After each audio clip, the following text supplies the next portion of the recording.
All right, so here's how I book 500 sales calls every single month with only using cold email. And here's how you can do yourself as well. So the first paradigm shift that you need to go through is replies don't pay the bills. Replies are good, but what matters is calendar booked calls. If you don't have booked calls, you're not making money. If you have fancy reply rates but no booked calls, you're not making money. It doesn't matter. You not want to be the guy on X chasing the 16.4% reply rate. You want to be the guy who fills the calendar. You want to be the guy who fills the calendar, right? If you're getting the 3 to 6% reply rates but booking 30 to 50 calls per month, that's your problem, right? But what do? You have a conversion system problem. Most people stop at reply rates, but what you need to do is build systems after the reply. Cold email doesn't fail because people don't answer. It fails because you have nothing intelligent happening after they do. The truth is, replies are terrible metrics. Booking rates are the metrics you need to look out for. So the reality of cold email 2026 is email providers got smarter, prospects got colder, and noise just exploded. So winning today is not about magic copy, volume hacks on one clever CTA. It's about orchestrating the whole system into one. So in this video, I'm going to show you step by step on how I create campaigns, on how I book 500 calls a month with cold email, so you can do so yourself as well.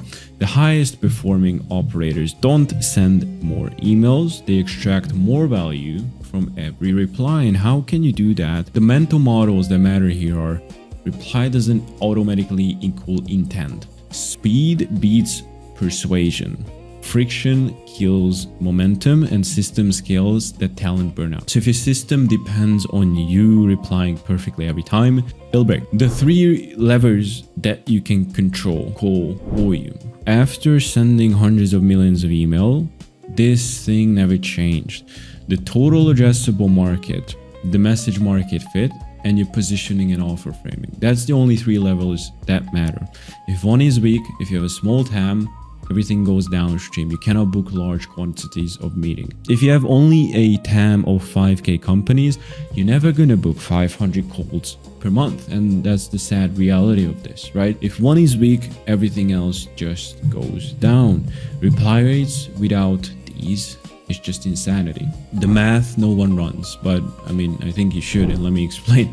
Let's remove the options. Let's bring out the calculator. Let me crunch the numbers with you. I'm gonna give you 3 scenarios for cold email because I don't want you to have any excuses saying that you're bad at cold email, you cannot book meetings. Let me show you. So let's say scenario A, you're pretty good.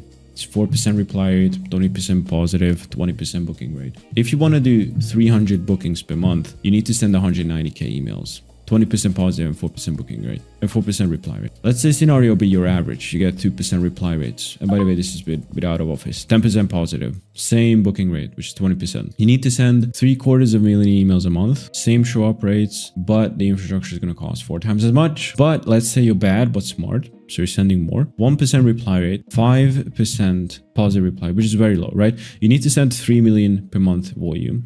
You can have the same outcome of booking 300 calls. Pure volume tax is going to apply because you suck, because 5% positive reply. If you fix that, if you double that to 10%, which is nothing, then you only need to send 1.5 million emails a day. But the point is, all 3 of them work and the outcome is the same, and you're going to get a huge ROI, even on scenario C, the guy who's bad at cold email but is smart because he is spending money to do more volume. And what does more volume allow you to do? More volume allows you to scale faster, simply because it allows you to test so much faster. So let's say scenario A, you're sending 10k emails per month versus 10k per day. What's the difference? You can test the same amount in 1 day as opposed to you doing in a whole month. That's what volume allows you to do. So the difference is cost tolerance and margins. How fast do you want to scale?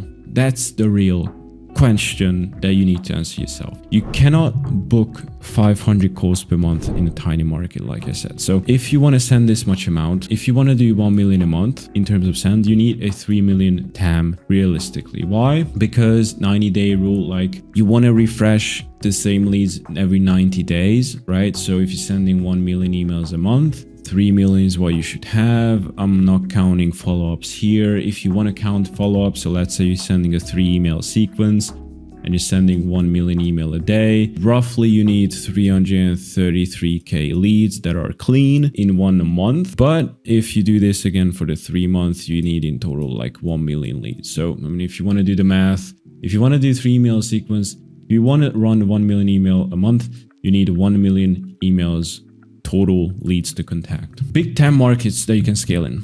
And I'm going to give you a couple. SaaS, fintech. And I've worked in all of these and they're all good. They all have a lot of money. They all have a lot of leads and they work a lot in front of their computer. So your cold email is going to fall on receptive eyes. So again, SaaS, fintech, healthcare, real estate, legal, insurance, HR tech, construction, manufacturing, logistics, business, and there is many more. There is defense, there is maritime, there is aviation, and I could just list a whole bunch more. All right, let me explain this. You can steal my TAM expansion framework, and there's really 2 differentiations that you need to keep in mind. So vertical expansion is going up markets. Horizontal expansion is scaling horizontally. Same pain, new buyer. Let me explain. For example, you're targeting agencies, or let's say you're starting at freelancers. You're targeting freelancers. The next best thing is agencies. If you're targeting already agencies, the next best thing compared to that is funded startups, for example. And the next best thing after that is enterprise companies. So you want to travel up market as you sort of get wider and wider and more leads available to you. The other thing, and by the way, I try to combine both, which, you know, if you want to do maximum volume, you should. Horizontal expansion, this is probably the easiest to explain. For example, SaaS, RevOps, MarTech, enablement, agencies, consultants, internal teams, they're kind of similar. Coaches, info products, corporate training, etc. Right? Like you want to go adjacent, right? Like you want to go into adjacent industries, right? Something that is similar, right? Like for example, targeting solar companies, you can very well target roofing companies as well. Good example. TAM is not companies. TAM is companies times decision makers. So basically how many decision makers you have access to. Message market fit. Why people actually book. Replies happen when something sounds interesting. Bookings happen when something sounds relevant in terms of fixing their problem. And a message market fit. How a message market fit equation works is first you need the right pain, the right language, and the right timing. If you combine these, you have your message market fit. So you cannot say, we do lead gen. I'm a lead gen bro. To 10 industries and expect meetings. Each avatar needs to be specific. Each of them have a specific pain point. Each industry speaks its own native language. A framed outcome they already have. And they all have a framed outcome that they desperately need. So, for example, angles on SaaS. Outbound isn't your problem, but validation at scale is. Agencies, you don't need more clients. You need better leverage. Ecom, your ads aren't broken. Your conversion is leaking. Right? The booking conversion stack, new for 2026. So booking volume equals relevance times speed minus the friction. So this is where most people lose. So the stack components are fast reply handling. If you can do it within 5 minutes, that's just gonna win you a lot more deals. If you delay that to 30 minutes, you're gonna lose a lot of deals. Clear qualification logic, single next steps, and zero decision fatigue. So someone replies sure and your system solves. You don't have a proper way to convert them. You're gonna lose the deals.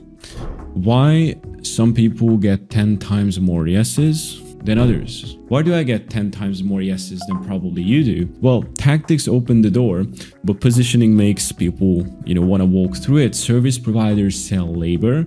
Operators, we sell the outcome, and you want to sell the outcome instead of the actual product, the service itself. So a high converting position frames you as a growth lever, a risk reducer, and a revenue generator. Positioning up levels, cold email, revenue, let's call it a revenue engine. If you're doing lead gen, you want to call it pipeline as a service, as an example. Automation, GTM infrastructure. If you sound replaceable, you'll get treated as way.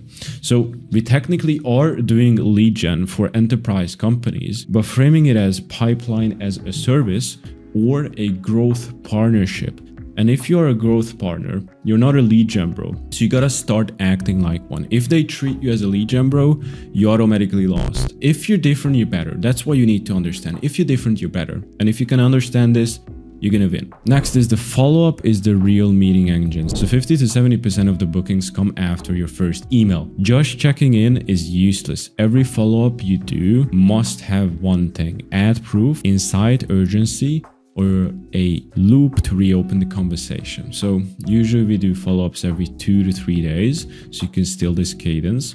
Stop it when it's silent. If you want to know my exact follow-up routine, check this video right here. I show you how it 3.2x'd our pipeline in 2025. We still use this method to this day, so check this video above my head about that system. Systemize or stall. So manual reply handling does not scale past 50 to 100 calls per month. In 2026, you need to do reply frameworks. You need to have keyword-based routers. You need to have auto-drafted responses by AI, and then your appointment setters just managing them. Qualification forms, calendar gating, CRM stacks, because not everyone, so the 500 calls we book are qualified, mostly, like to a point, but well, we feel there is enough need to actually talk with them. CRM and Slack alerts. So every minute you save is going to get compounded. So just before the final word, I want to talk about just the rulebook. So one thing you need to keep in mind is optimize after scale. So first, make sure you can actually make it work and then optimize. Pause when the reply rate drops. Never scale something that is broken, because that's probably the biggest advice I was given.